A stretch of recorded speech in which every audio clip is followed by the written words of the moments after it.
Welcome back to Business of Drinks. I'm Erica Ducey. And I'm Scott Rosenbaum. Today we're talking with John Anthony Truchard, founder and CEO of John Anthony Wine and Spirits, the company behind Butter Wines. If you've spent any time in a grocery store wine aisle over the past decade, you've seen butter.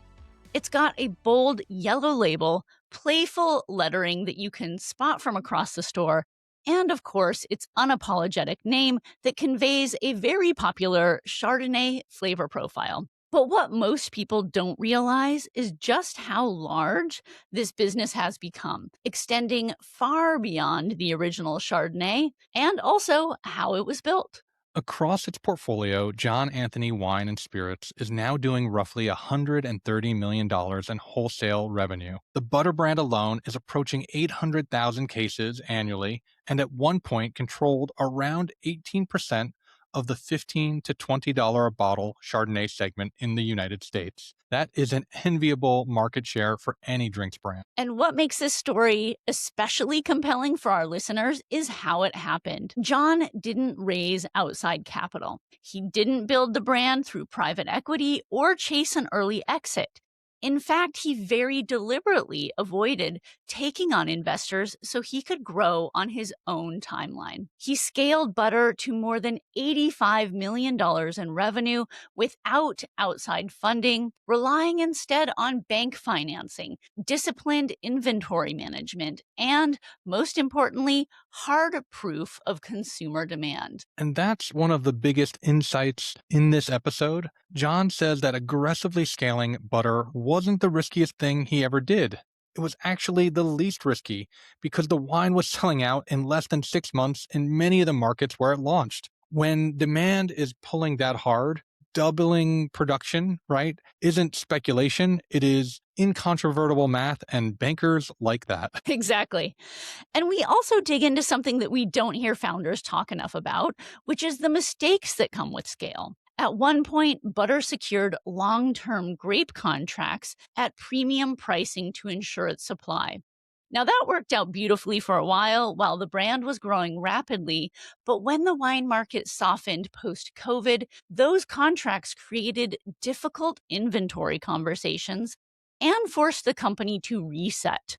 John shares how challenging that period was and what he learned along the way. There's also innovation. Instead of chasing trends or simply relying on instinct alone, John has built a structured innovation framework and pipeline inside the company. This is about evaluation, innovation, execution, and iteration, and then coming to a decision whether to accelerate or retire a product. If a brand doesn't have a realistic path to becoming a top player in a defined window, they shut it down. And if it does work, they double down hard. For them, failing fast is viewed as more important than succeeding too slowly. So you'll hear how that framework led to Butter Light, which is now the number 3 light Chardonnay in the category, as well as Butter Zero, which launched with an incredible 18,000 points of distribution. What's really interesting is how they approached non-alc. Instead of launching a new brand, they extended their existing one. They treated Zero Proof as a strategic expansion of this proven platform. We also talk about distribution strategy, starting with small, scrappy distributors who gave the brand outsized attention, and then later transitioning to Southern Glazers and RNDC when national scale demanded it.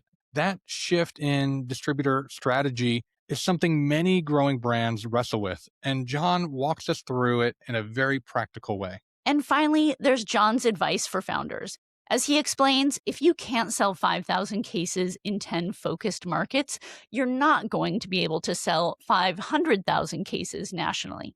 So start small, prove the velocity, and don't get too emotionally attached to any one product. This is an incredible conversation about smart and focused growth. So if you're thinking about innovation, capital strategy, distribution expansion, or how to extend a brand into light and zero proof without losing equity, this episode is going to give you a lot to think about. Let's get into it. Here's our conversation with John Anthony Truchard of John Anthony Wine and Spirits.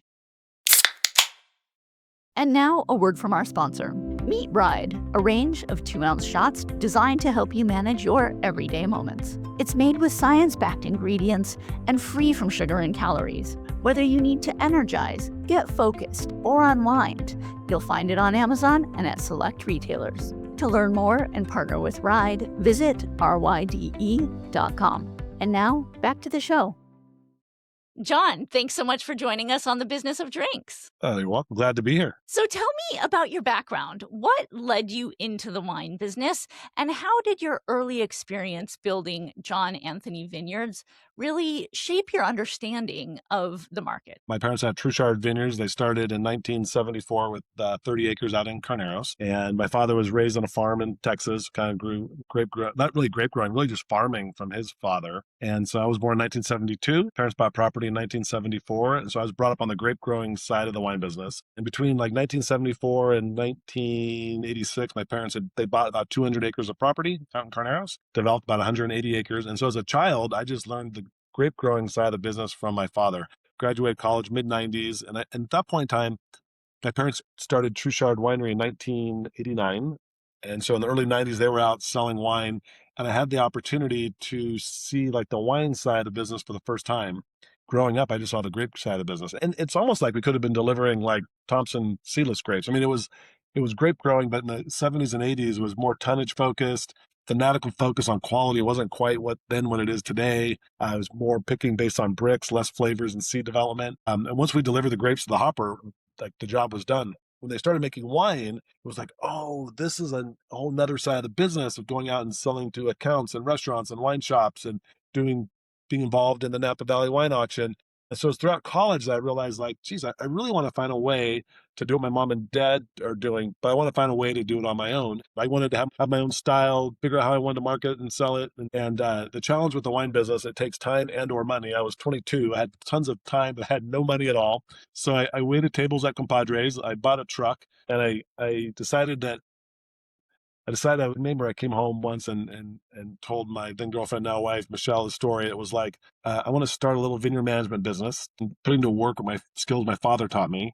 And then I want to take those dollars, leasing my own little vineyards. I won't be able to buy them, but I can lease property in Napa Valley. And then I want to take those grapes and start making wine.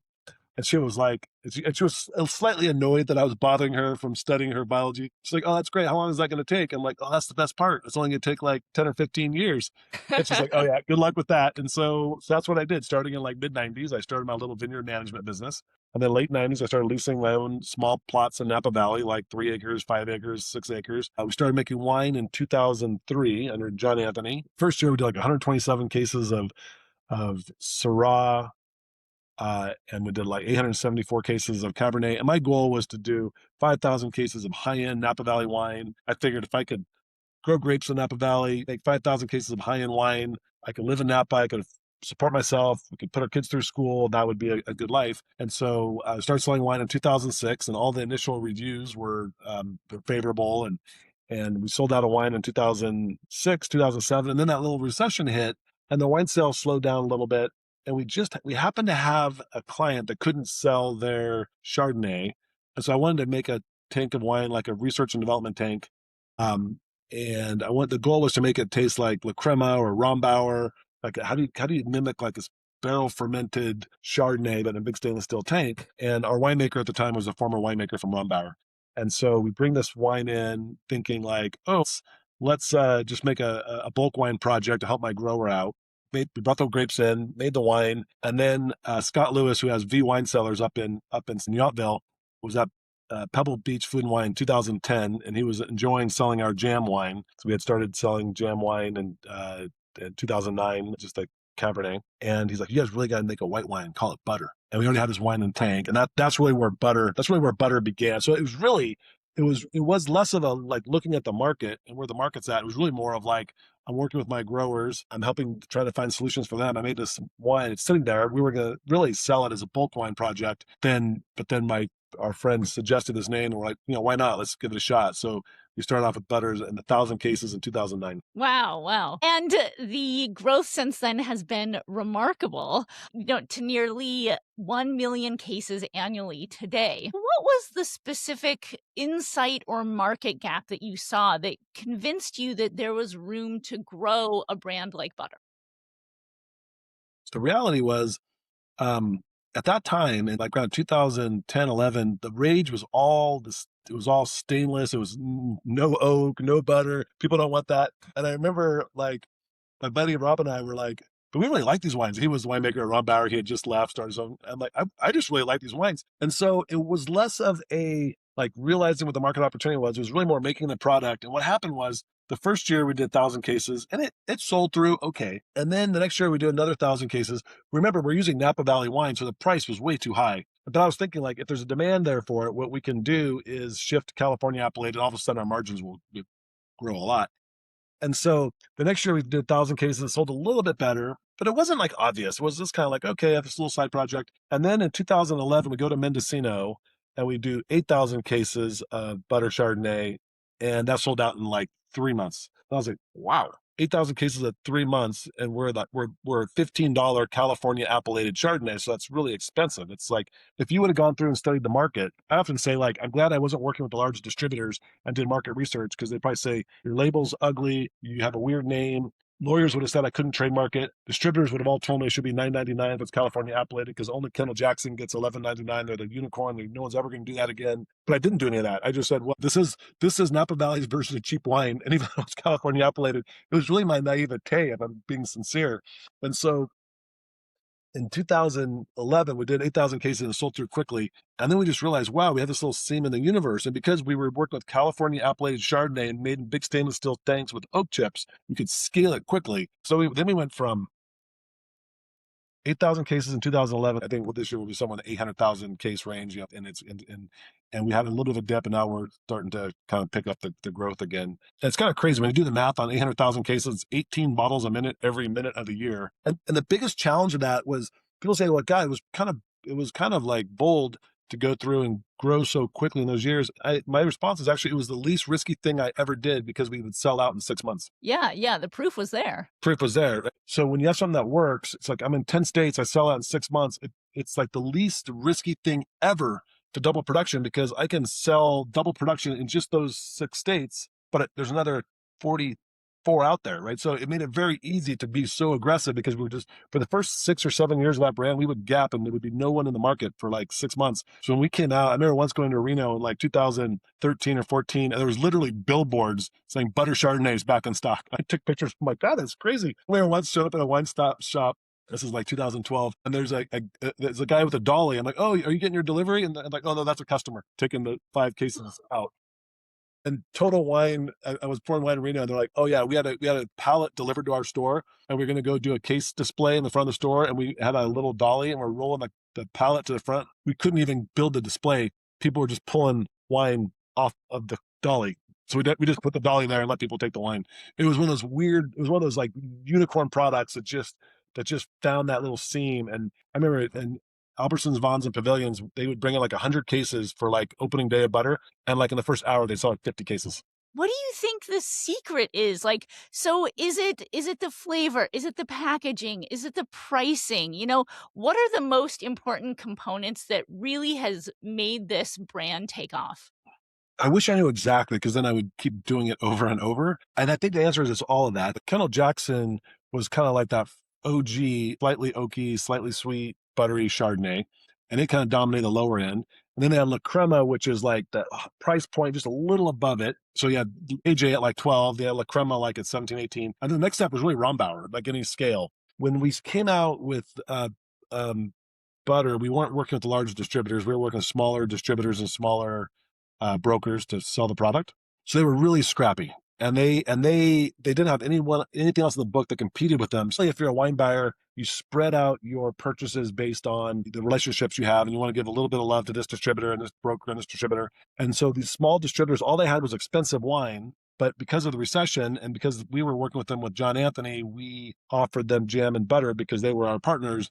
And so I think that a lot of retailers liked buying jam and butter from these smaller brokers as kind of a way to do them solid. But then also the products worked. So I think we got a good foothold in with because our distribution network really got behind the product because they needed that lower price product in those years to be relevant and competitive. So I think that was one. It's not clear to me that we would have existed at the same level in the way we did if we were with the RNDCs or the Southern Glazers when we started. Because we were with the small distributors, I think we got like an unfair share of like the bag or the wallet or the mind share of the distributor that we wouldn't have gotten if we were with the larger distributors. That's one. And then I think there was like kind of like a boldness to the label and the name that just kind of said what it was. We started with Chardonnay, it just said what it was. And I think people were kind of relieved about that. The product tasted like a $35 product because in fact we made it exactly like you would make a $35 product. I mean, it's really interesting. Like the oak that we used, you couldn't just buy. We actually first we went to Demptos and we would take the scraps of the barrels that they would use for Rombauer, and we would take those scraps, they would put them in bags for us, we'd collect them, and get to a point where they didn't have enough scraps. And then they said, well, we're not, the sister company now is doing the same type of toasting with the same type of oak, and it mimics this flavor profile. And so we could go from stop using the scraps to getting the right oak. And then, but like the yeast that we use was a high-end Burgundian yeast. The malolactic bacteria that we use, the same thing.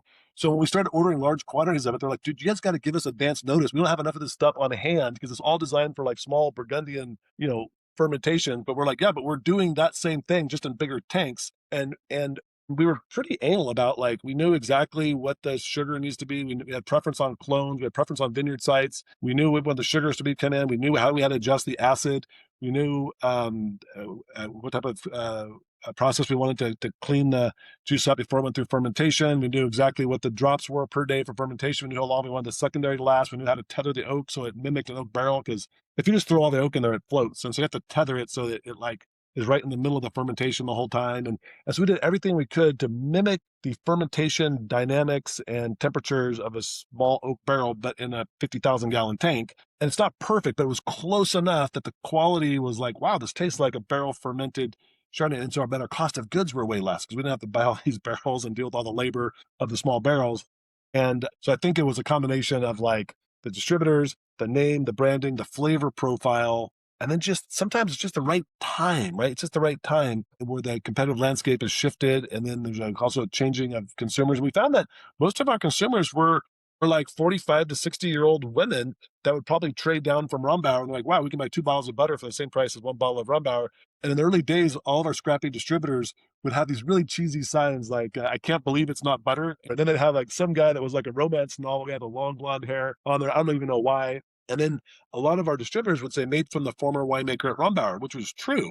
And we went through multiple lawsuits, some with Rombauer, some with other brands, but they were really scrappy about it. And so I think that all just worked in our favor at that right particular time. It was that brand was taking off. And so one of the challenges at that time was really I didn't want to bring in any outside investors, so trying to figure out how to finance it all. So we worked with the bank, and we actually worked with a banker, Mark Brody, who worked with Kendall Jackson, worked with Jess Jackson in the early days. So anyone that had worked with Jess Jackson, I would spend time talking. How did Jess do this? How did he grow it? What was the math? And I remember Mark telling me that Jess would always say, as long as I don't go big 2 vintages in a row, I'm fine, because the velocity is fast enough on a Chardonnay that you can sell through it. So we would just do 1-year contracts as we were growing the brand to make sure that we didn't get beyond our skis in terms of inventory, but we could go big, too big one vintage, you just pull back on the next vintage to right size to make sure your cash flows matched up. And so that was a big accomplishment to grow the business from, startup to $85 million in revenue without any outside investment was kind of a big accomplishment. Yeah, I mean, that's incredible. Well, as butter scaled, you made long-term commitments to grape sourcing and production, at one point securing 1% of California's Chardonnay supply, which I thought was incredible. So how did you approach building supply security at that scale while also maintaining the quality and the margins?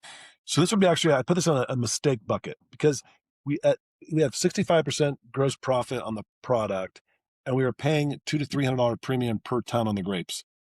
The reason we did this, there was some scenarios where growers would go through and plant grapes to our spec with our desired rootstock and our desired clone, our desired trellising. But maybe that was only like 20% of our total production. So those were easy to do long-term contracts because that might represent the time 20% of our total production. And so it's easy to say, oh, if you plant this vineyard with these specs, we'll give you a long-term contract. But then there was a host of vineyards that we would go through and give long-term agreements. And really it was to satisfy the grower and it was to satisfy the winemaker, keep the kind of like for peace of their mind. And in retrospect, that was a mistake. And it was a mistake because we were paying a premium. If we would have been paying a discount to market, then I'd say we should have had a long-term contract to make sure that we don't have to pay more in the future. But since we were already paying, if the district average in Clarksburg was 600 and we were paying 850 or 900, we're paying such a premium that it's in their interest to sell to us every year. We shouldn't have done a long-term contract, but it was kind of like, these are good people, we want to work with them. And so we did these longer term agreements and it all worked out great. And basically what we did, we took a philosophy of like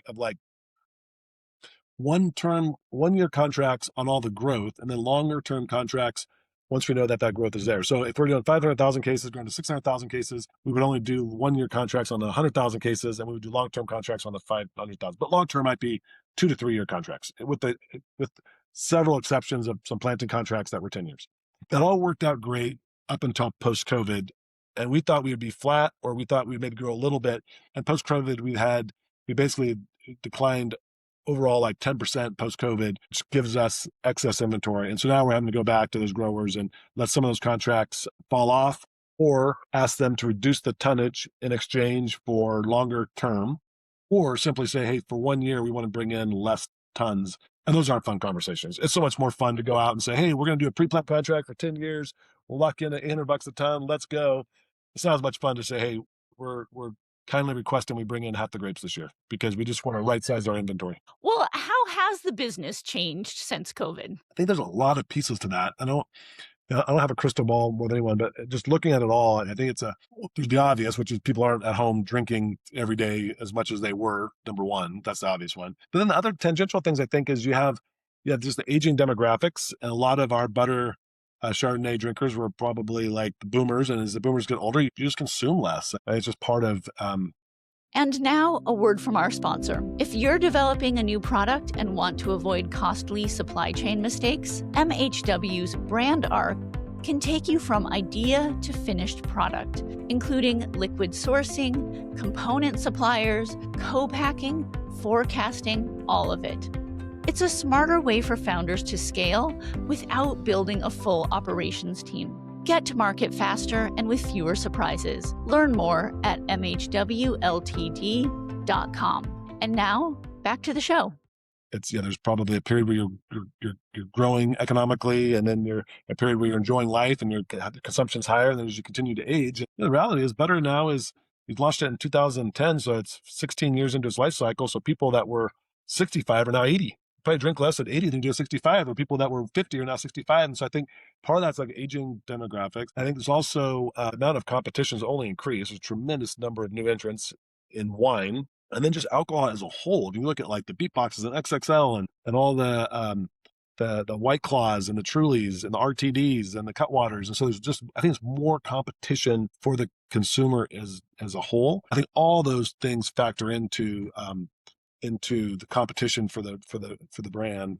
I think is the answer. That's wine as a whole category. And then it's hard to escape it, because if we look at like Chardonnay in the $15 to $20 segment, we were like 18% of that volume. And so when the category goes down, it's just hard to fight. When you're small, you can kind of fight upstream a little bit, but as you get bigger, it's just hard. The current just brings you back. And so we kind of use that as an opportunity to innovate. But I think to answer your question, it's those factors, demographics, and then competition amongst the different things. There's also a little bit of a temperance movement. We're leaning into the butter lights and the butter zeros, and the initial reception has been fantastic. Yeah, definitely. Well, let's talk about that innovation. Let's start with Butter Light. Tell me about that product and when it was launched and what its growth trajectory looks like. Cool.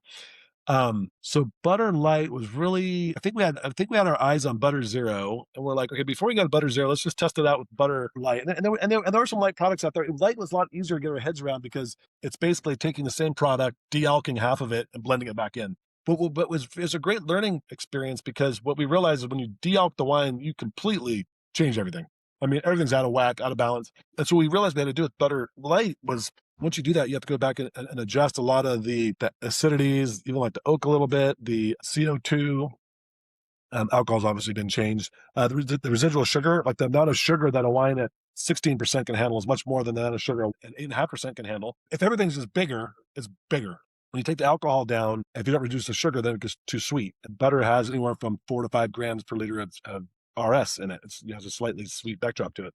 And so we learned a lot, like, wow, you really start to change the wine. So we put that out, and it tastes great. I mean, we had a tasting panel that we did, and I kind of thought, this is so naive, I kind of thought that this was like a pay to play type deal where we're gonna pay to put this panel together and we're automatically gonna get number one. So I'm like, oh yeah, that sounds great, let's do it. So we did the tasting, and they did double blind tastings, a group of somms, super well respected. And we legitimately, with the double blind tasting, Butter Light was like the number one tasting light wine. And when my team was telling me this, I'm like, well, yeah, of course it was. I mean, wasn't that the deal? Didn't we just pay to, is this like a marketing deal? Did we just pay to make that happen? They're like, no, this was like legit. And I'm like, oh, okay. If I would have known that up front, I might not have agreed to it, because I'd be putting all this money at risk. I didn't know. I thought this was like a gimme. I thought we were going to make this for sure. And sure enough, we did our own test, and it does taste really well. So we put that out there. Now Butter Light is now the number 3 ranked light selling Chardonnay, and our growth rate is like, I don't know, something ridiculous, like 2,800%.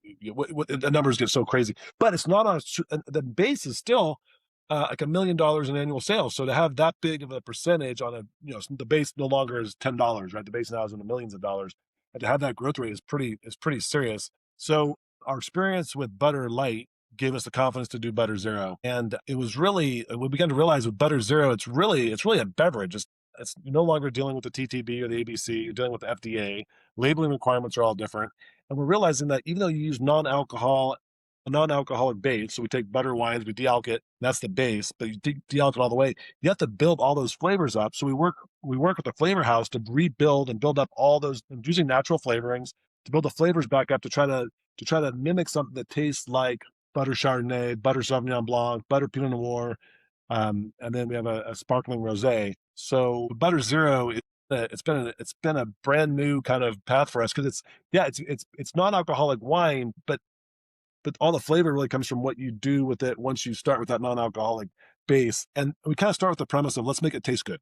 It checks the box, it's de-alked wine, but then let's work to make it taste good, versus just saying, well, it's butter Chardonnay, we just de-alked it and it doesn't taste all that great. It's kind of out of balance, but that's what it is. We're like, no, let's not do that. Let's take that wine and then let's build it back so it tastes good. We'll see how they resonate with consumers. And we thought for a while that like dry January is going to be like a great test for us. What we saw when we look at the data is that consumption of non-alcoholic wines kind of mirrors consumption of alcohol wines. And so it's not that people go dry in January, start drinking non-alcoholic wines. They just stop drinking for the month. And the people who drink non-alcoholic products, beer and wine, do so very similar consumption patterns as people who drink alcohol wines. And so it's off to a great start. We did 20,000 cases for our first release. We had 10,000 points of distribution confirmed before we even released the wine. We've shipped all that. We've done another 20,000 cases to backfill. But that's really all trade demand. So what I'm really curious to see is how the consumers like it, how the consumers enjoy it. Are the consumers going to drink it? Are they going to buy the next bottle? And time will tell. But we do believe that you got to look at kind of growing markets and make sure our poles are in the water in the markets that are growing, if we're going to be participating in that growth. And we think it's something that we think we can do well at. It is unique. It's a lot of non-alcoholic brands are non-alcoholic brands. We've taken a successful alcohol brand, ultra strengths and 15.5% alcohol, transitioned into a light at 8.5% alcohol, and trying to extend it into zero at less than 0.5% alcohol. And so there hasn't really been a lot of brands that have done that. They've kind of they've started new brands that are just NA brands. And so we'll see how it goes. Yeah. I mean, it's fascinating because, I was just at Wine Paris, and I was able to find the butter stand and try all of the wines. And they really are very consistent to the taste. The full strength butter, the Butter Light, the Butter Zero, they all taste, like they're part of a family. So I think it's a testament to the team that it really does feel super consistent, and they're all very tasty. I have to say, with the Butter Light, if you had just given me a glass of that, I would not have thought that was a reduced alcohol wine. So what does the team look like? Do you have an innovation team that is putting these products together? Like, how does that work? Sure. So our team's relatively small. Our winemaking team is all of 3 people. So winemaking team is really small. Marketing team, they get involved a little bit in innovation, but really it's probably myself, Lisa Butler, who's our head of design, and creative, and then James Bradney, who leads our revenue. Those are the three areas that we kind of look and figure out, like, where's the market going? What's it doing? When we look at the market opportunity, we look at our retailers, our distributors are such key parts of our ecosystem, and we tell them we want to be a partner that you can rely on for creativity and for development. I'm like, okay, if I want to create a culture of innovation, and how do we do that? I'm like, we need to have an innovation process. We need to have a process by which we can innovate on an ongoing basis and make it repeatable. So it's not, if we rely upon like some wizard saying, "Oh, this is the new trend." I mean, every now and then there's people like that are good, but man, that's not very repeatable. And how do you make that part of your culture? And so I've been thinking a lot of like, how do we create a process of innovation so it just becomes part of our culture of like how we think about innovation. And this is the way we've begun to kind of frame it up. Nice, nice. So let's talk about branding for a minute. And then let's talk about the universe of the greater, jam sellers and its product, just to give people who are a little bit less familiar with the whole product line what that looks like. So give me a sense, like what is the full SKU set for jam sellers? And then let's move into the design. I'm curious to hear about the development of the design. So going back to the very beginning with Jam Cellars, so it grew out of John Anthony. So we started off with our John Anthony brand here in Napa Valley, and John Anthony we did Syrah, Cabernet, and Sauvignon Blanc. And then when the market recession hit in 2008-9, we came out with Jam. So Jam started off as short for John and Michelle, but it was also a California-related Cabernet that was going to be jammy and rich. And so we start off with Jam. It was just going to be a single SKU to deal with the market recession of 2008 and 9. Then, as I mentioned, Scott Lewis, who has V Wine Cellars up in Yountville, suggested we do butter, which is our the product that ended up taking off. So we had Jam followed by butter. And then we came out with a sparkling called Toast. So for years, we had Jam, butter, and Toast. And people were like, "Oh, man, you should make a butter Cabernet or butter this." We're like, no. Butter's our Chardonnay, Jam's our Cabernet, and Toast is our sparkling. And we came out with a rosé called California Candy came out that in like 2000, I don't know, 17, 18. And we got like 25,000 points of distribution on it, but for whatever reason, it didn't work. It didn't resonate. We came out with a Muscat called Sugar that was sweet. And these are all trademark names: butter, toast, sugar, California Candy. And none of the brands really worked, but butter continued to work. So we're like, oh, finally, James Bradney, he was at Southern Glazers, he finally convinced me to come out with butter Cabernet. We did Cabernet instead of Pinot Noir because the bottle was different. We're concerned if we did Pinot in a Burgundy bottle that too many people would grab Pinot instead of Chardonnay. And so we came out with butter Cabernet, and sure enough, butter Cabernet sold more right off the bat than Jam Cabernet had after like 10 years. And the whole argument was that butter's the brand. Like we wanted Jam Cellars to be the brand. We wanted to have jam, butter, toast, sugar, candy. The reality, butter became the brand. And so then we started doing line extensions off of butter. So today we still have jam, but we're not really pushing it. If there's retailers that have it and want it, we'll continue to sell. And then we're discontinuing butter bubbles as part of the butter lineup because that just did not resonate. And California Candy has been discontinued. Sugar's been discontinued. So we're really leaning into butter as the brand. So we've got butter Chardonnay, butter Cabernet, butter Sauvignon Blanc, and butter Pinot Noir.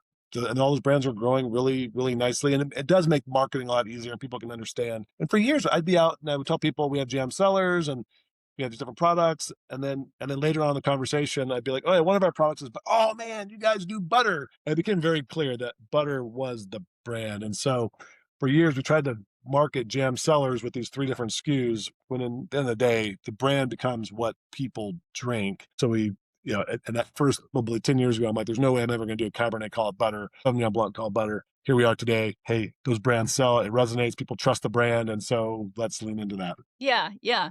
Well, let's talk about the brand a little bit more. So, it's got the bold colors. It has these very strong labels. You can like see them from across the room. And really, butter is, it's speaking to the flavor characteristic that you're going to find. And it's less so, I think, perhaps, for consumers, it's less so about, a particular varietal, particular region, and more so about this sort of flavor profile that you think that you're going to be able to find, which is accessible and enjoyable from first sip. How important was the visual identity to conveying that vision? Yeah, I think very much so. So when we first started with jam, there was definitely a little bit of like, when we came out with jam, there's a little bit of like irreverence to the snobbiness of the wine industry. And so when we came out with jam cellars, we're like, let's have more like a cocktail wine. Let's have a wine that's just super easy for people to enjoy, to understand, taste, have a price point that's accessible, have a name that's accessible, that is disarming. And so that was certainly the goal with jam. And then buttercup followed in that same line. And so certainly like someone said once, I don't know if I totally agree with this. It's like you're trying to find like the common denominator of flavors that are enjoyable across the board and that resonate with as many people as possible. And I think there's probably some truth to that. So as we're going through and working to dial it, so butter Chardonnay, we make it an exact same way today as we did back in 2010. We've been really, really that's all grape to bottle. We don't buy bulk wine because they're not going to use our oak. They're not going to use our yeast. They're not going to have 1 degree fermentation drop per day. There's no way they're going to use our malolactic fermentation. Most of those bulk wines don't even go through malolactic fermentation, and to put it through malolactic fermentation later when they don't have the acids right, it won't work. So butter Chardonnay, we've been really particular about how we started. And then the same thing with the other, as we did line extensions, we're like, okay, what's that target profile? How do we have something that is accessible to as many palates as possible? And sometimes that's just a choice. Yeah, yeah. Well, and you mentioned that the audience has evolved over time. So who is the core butter consumer today? It still remains like 40 to 60-year-old women. That's our core consumer for those wines. That's so interesting. What is it about the profile that you think resonates? I don't know. If it's the profile resonates, if it's the name that resonates, if it's like the ease at which they can approach the product. That I don't know. We have not done. Years ago, we did some surveys around that, and I can't say it was ever like super definitive or super conclusive. The anecdotal answer is that the price is approachable, the name is easy, and then like the profile. That's the anecdotal. Yeah. Yeah. Well, what type of marketing efforts does the company do today? It's evolved a lot. Um, when we first brought on our VP of marketing in 2016, when I hired, and we were at that point, we are already cresting through 150,000 cases with no marketing, no shelf talkers, no DAs, no QDs, nothing to support the product. And when I brought Sarah on board, I was like, our entire marketing budget is your salary. So we have to figure ways for you to do things that cost no money. And so she did that. And then we started getting involved in sponsoring music festivals, Bottle Rock being one of them. So Jam Cellars was presenting sponsor at Bottle Rock for 10 years. And we would do like 2 tent poles a year, which would be like a spring campaign, a fall campaign, where we would do billboard, radio, and in-store advertising. And it was very much like a demand generation effort, where it was like putting all the energy on the top of the funnel to expand that funnel as broad as possible. And we had enough distribution that all made sense. I think that all worked pretty well right up through COVID. And then as we started doing like line extensions and new product offerings, it was really hard for marketing to handle new product offerings because they didn't fit in that funnel. And so we really shifted in the last year and a half from more kind of classic CPG marketing to more trade, like in-store marketing efforts, because it's a lot more scalable as we have different brands that we're trying to push. And so there's definitely been an evolution of the way we've approached marketing from more like broad level consumer marketing to more in-store trade level marketing. What have been the most important channels? Like, is it really focused on national accounts these days, or are indies a huge part of it? Like, what does the channel mix look like, and what's resonating the most? Sure. One of the nice things about butter was it worked everywhere. Like it worked in independent retail, it worked in chain. We worked to stay out of Costco for a while just because we wanted to establish ourselves as a brand independent of Costco. And so today, where the brand's at, we still have a healthy mix of independent retail. We're still super small on premise. We're like 5% on premise, which is an opportunity for us to grow that. It's chain. Chain is our biggest single customer all everywhere from the Trader Joe's to the Costco's to the Albertsons, Vons, Pavilions, Safeways, Kroger's, Publix. Those are all where the majority of our, I think probably like 70% of our volume goes to chain accounts. And so working with those buyers to make sure we're working into the displays and on the annual programming is really where a lot of our efforts are now. Yeah. And I know in 2018 that you introduced cans. So tell me about your foray into format innovation and how those experiments have gone. So far, pretty well. I mean, I think with cans, we're still the number one selling Chardonnay in a can.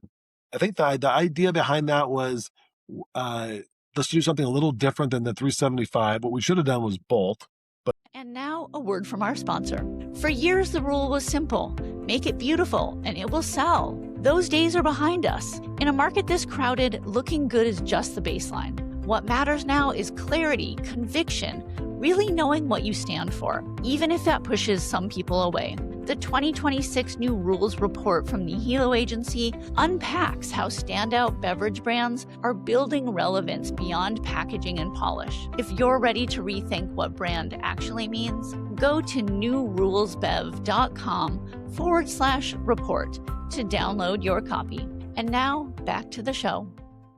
But we put off the 375 without our innovation when we can. We like to follow the areas where glass is not as acceptable or is not appropriate, whether it be boating or camping, and in fact you can just crack it and drink it. And we'll do like 25,000 cases of 9-liter equivalents in cans on an annual basis. And so that's definitely been successful. We're seeing that business kind of flatten out. We came out with 375s in Chardonnay as of 6 months ago, and everywhere they have 375 sets of Chardonnay, we'll find ourselves in those sets. So that's probably a missed opportunity that looking back, we should have done that years ago. We kind of said, well, cans are our answer to the 375, where in reality we could have had both. And it was really just as a way to bring consumers our product with a different package. Yeah. Well, thinking about the innovation that the company has been doing, you've got the varietal innovation, you've got the light products, the zero alcohol products, and multiple formats. Looking to the future, where do you expect the most growth to come from? I don't know. But I'll tell you our approach that we're going to take to see if we can figure out where it's going to be. It's going to look something like this. First, it's like evaluation, innovation, execution, iteration, and then either acceleration or retirement of those brands. So the first is like a function of evaluation, like where are the growing markets, like what's happening, and some of that's just like paying attention to Nielsen's and seeing what's on the store and just being involved and engaged in the marketplace. If there's a market that we think is growing, it's like, okay, if we enter this market, do we think it can be financially relevant to us? And do we think we can be a player in it? If so, let's go ahead and start innovating products in that market. Then we have to execute. We have to get the products through our distribution into the stores, into the shelves, and also market it and make sure that people, whether it be experiential marketing, whether it be trade marketing. And then the next is the iteration, like some things are going to work, some things aren't going to work. And then the last is either the acceleration or the retirement of those brands. Acceleration is easy because when it works, when you ship 20,000 cases and they all ship and they get depleted, then you make more product, kind of like the early days of butter. Acceleration is a no-brainer. The trick is like, when do you retire the brands? And so what we've said is our framework is to say, we want to be a top 10 brand in 5 years and a top 5 brand in 10 years. And so if after 3 years, our brand has a chance to be somewhere near the top 10, then let's stay at it. And if it has no chance at all after 3 years, let's kill it, because there's a financial constraint that we have, but there's a bandwidth of the brain and of our partner's relationship that we have to respect that bandwidth. And so if we constantly are trying to push products that don't have an opportunity to be a growth product, then we're spending time and energy on something that's gonna be like a middle of the road. Let's retire those brands. It doesn't mean that we can't have like little crown jewels. We'll still have John Anthony as a product with Textoff or Tokalon. We're going to do 100 cases of that. We'll still do those little jewels, but those aren't going to be our growth products. And so we're kind of thinking of like, instead of us trying to figure out like, okay, we need to be the wizard that's going to be able to tell the time, like, let's just build clocks. Let's have a process by which we can constantly be innovating, and through that innovation process, we'll be able to find winners and then hit the winners. And if we do this consistently for the next 15 or 20 years, our business will grow, and we don't have to be like this wizard about saying, oh, it's going to be here, it's going to be there. It's like, oh, right now there's a growth in this area. Let's start innovating in that area, and let's start putting product out there. That only works if you have a great relationship with your distributor and they agree to go along with it, and you have a great relationship with certain retailers that also agree to be innovation partners. Fortunately, Southern Glazers has been a phenomenal partner with us. They're totally signed up for us being one of their innovation partners. We have certain retailers throughout the course of the country that have agreed to put our products on the shelves and give them 6 months, give them 12 months to see if it works, because they're always looking for new products as well. And what it's become acutely aware to us is that our retailers and our distributors would much rather have innovation and product development come from existing partners than to have to work with new partners. And the reason is because all of our ways of working together have already been established. All the banks, the meetings have been established. The cadence has been established. Their team knows our team. We already have regular meetings. And so many times they'll actually bring us people and products that they want to work with, but they're saying, hey, can you put them into your system? Because we don't want to have more meetings with more people. but we like this product. And so sometimes we'll explore that. We have some of those products we're doing. I really enjoy like having the products that we can develop and present ourselves. So I think that long answer to your question is, I don't know what that is going to be, but I think if we have the right process and we can constantly be innovating and playing in different areas, we'll find that out. And some great examples are right, as you mentioned, was like the line extensions with butter, certainly, butter light, butter zero. We have a new sake called Hachidori. We have a series of wines out of Paso Robles called Cereal that's growing and doing well. We have a new tequila called Lo Siento and a cinnamon version of that called Caliente. And we also have Johnny Tejas, which is our tequila soda. And not all these are going to work. Some of them are going to get them out there, and they're like, after 3 or 4 years, if we realize, hey, it's just not working, it's okay. We'll retire it and we'll try something else. But it's going to be with like a thoughtful process with like kind of metrics around it. Yeah, yeah. Well, what made you decide that spirits would be an interesting addition to the portfolio? 2 things. One is butter behaves mostly like a spirit because we have high margins and quick turns. And we were spending millions of dollars advertising and promoting the brand. So that kind of got me comfortable with the whole spirit concept. And then second is our relationship with Southern Glazer's Wine and Spirits. So since our biggest distributor does wine and spirits, to lean into the spirits is easy. Said another way, if we were working with only wine distributors, then it would be less obvious. I'm like, God, now I have to have a whole new relationship. But I'm like, oh, we don't. Like, we know the Southern Glazers network, and we have great relationships with ownership and upper level management and all the regional management, and they all sell wine and spirits. And so part of it is just like the access to market is the main thing, because the production's totally different. Like our winemaker does not get involved in spirits at all. So on the spirit side of the business, we'll work with a whole different set of professionals and relationships for the tequila and the Johnny Tejas. We'll be getting into Tetra Paks. And so we'll work with the different group of individuals to produce the products. But then once it hits marketing and sales, then all of a sudden you can put it into our system, and it's our same team out there working with the distributors to promote. Yeah.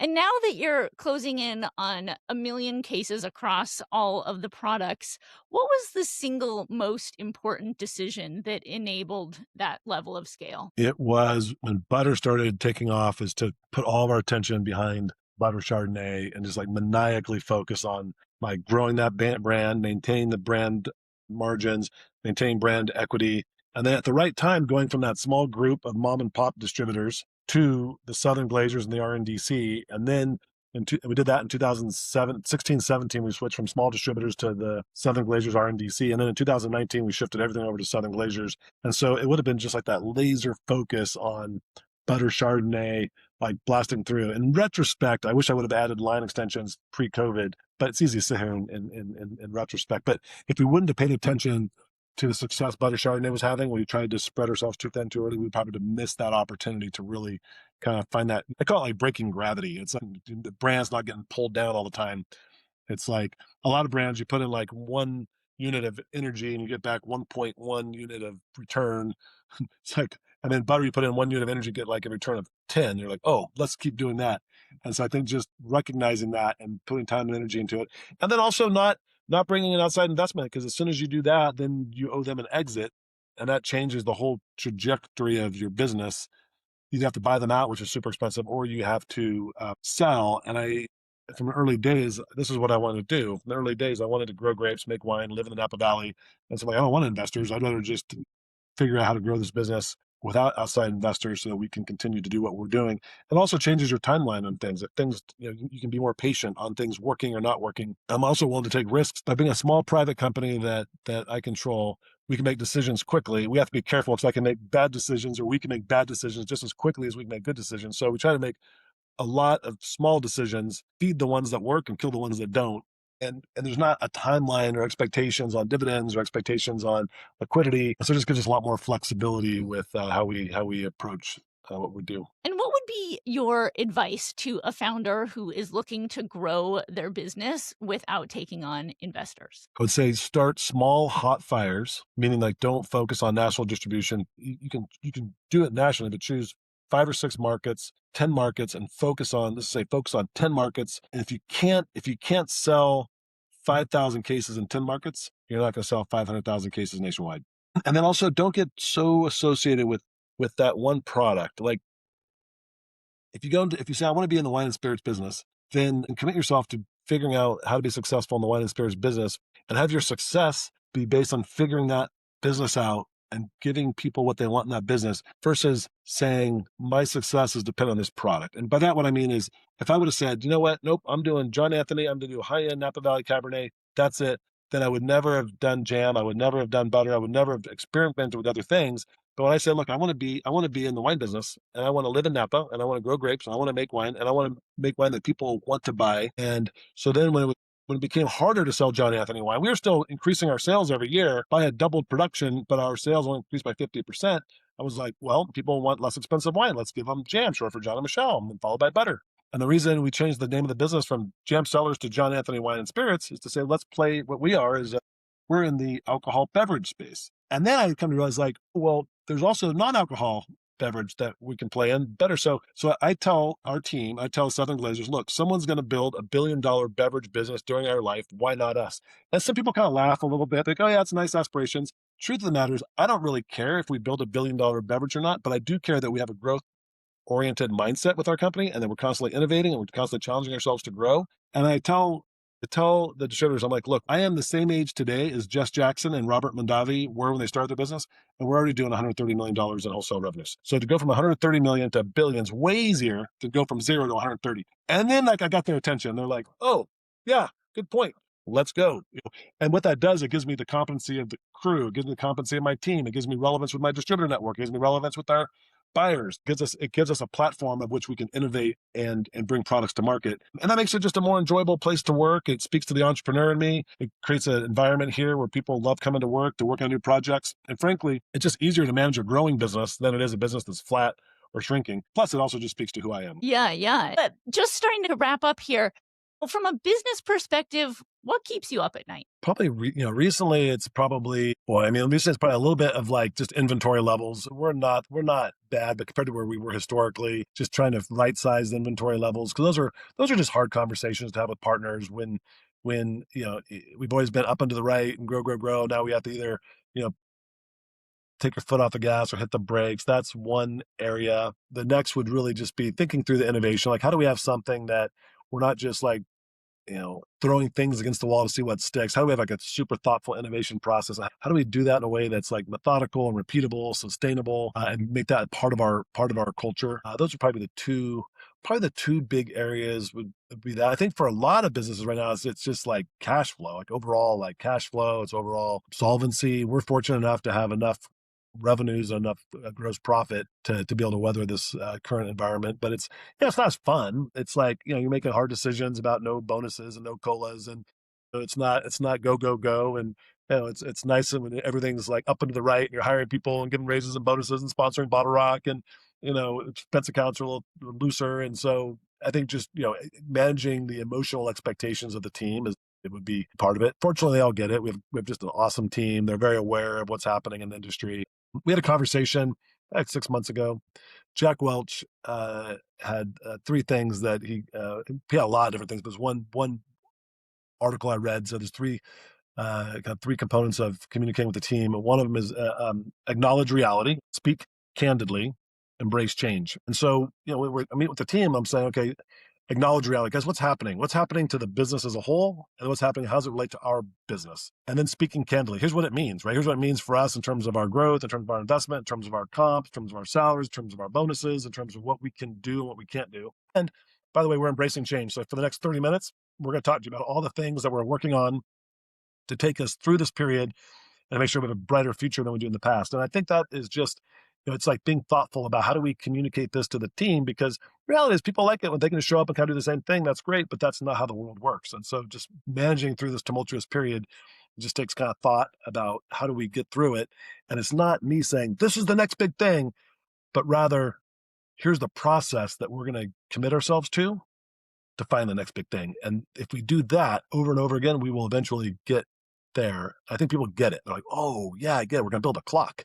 It's not you up there telling us what time it is. We're going to build a clock so that we can, constantly play in these different markets and find things that work and get behind them. And yeah, they have to have soul, and they have to be authentic, and they have to be unique, and they have to be real 100%. That's all important. And we have to find a way to do that on a regular basis if we want to grow this business. Yeah. Well, there's a question we like to ask everyone at the end of the interview, which is about a drinks entrepreneur. Let's say that someone who's coming up in the industry, they ask you for a book, a resource, person to follow, something or someone to give them inspiration or insight, who or what would you recommend? I just recently started revisiting Jim Collins' book, Good to Great. So I think that would be like one of the books that when it comes to like business would be great. I'm a huge fan of like Stephen Covey and Seven Principles of Highly Effective People. I think those apply not just to like life, but in business. I think that would be another example that comes to mind. There's another one, I think it's Psychology of Influence. I'm definitely a believer like they who sell win, because if you can find a product that there's demand for and there's margin for, you can back into all the economics.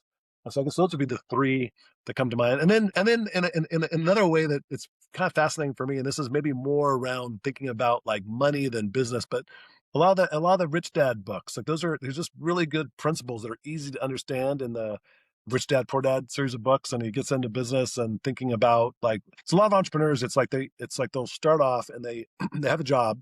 I'm like, I gotta quit my job and start a business. I'm like, don't do that. Keep your job, keep money coming in, and start your business. So like with me, for 12 years, my day job was tech. I was involved in the .com 1.0, 2.0, and it was really online marketing. It wasn't really technology based, it was really online marketing. But that gave me a source of money. And then my nights and weekends was the wine business because I could have money coming in to pay my bills. And then my nights and weekends, I'd come out here, start my little vineyard management business, started planting my vineyards, started making the wine. And then it wasn't until 2006 that we started selling wine, but I stayed in that business through 2007 for really 12 years. My day job had a day job, and I started what is now a $100 million business on my nights and weekends. But I think that's what you do. And so I think the other dynamic is like just how much energy and effort you have to put into it. And if you want to be excellent, it's a lot more. It's not like a little more, it's like a lot more. But if you're doing what you love doing, if that's your passion, then it's fun. I loved it. It was like, this is great. I enjoy all this. And so any books that like encourage that type of thinking. And those were some of the ones that came to mind that I read early on. So 7 Habits, Good to Great, Psychology of Influence. Those would be some of the ones that and it is interesting though how certain people have like ways to speak and communicate that are just more effective than others. And they say the same thing, but you say them in a way that you're like, wow, I can sign off on that. I can buy that. And I think that's important because part of an entrepreneur is getting people to do what you want them to do. That's your customers, your employees, your vendors. There's across the board. And if you present it in the right way, it doesn't mean that you're not guaranteed success. You just increase the probability of success. Yeah. Well, that is a fascinating takeaway for all of our listeners. A lot of books in there, a lot of advice in there, and so many insights. So thank you so much, John, for coming on the Business of Drinks and sharing all of those ideas and takeaways. I think this is going to be a valuable episode for a lot of listeners. Well, thank you. Thank you for having me here. It was really enjoyed speaking with you. Thanks for joining us on Business of Drinks. Subscribe on YouTube at Business of Drinks Podcast. Follow us on Spotify or listen in on Apple or wherever you get your podcasts. Please tap the notification button so you'll be the first to know when a new episode drops. And help us spread the word. Click those star ratings, give us a review, and share episodes or clips on your socials. It really helps us reach new listeners. Finally, if there's something that you'd like us to cover on the podcast, tell us. We're at podcast@businessofdrinks.com or reach out via Instagram or LinkedIn. We love hearing from you and we respond to each and every message. Thanks and see you next time.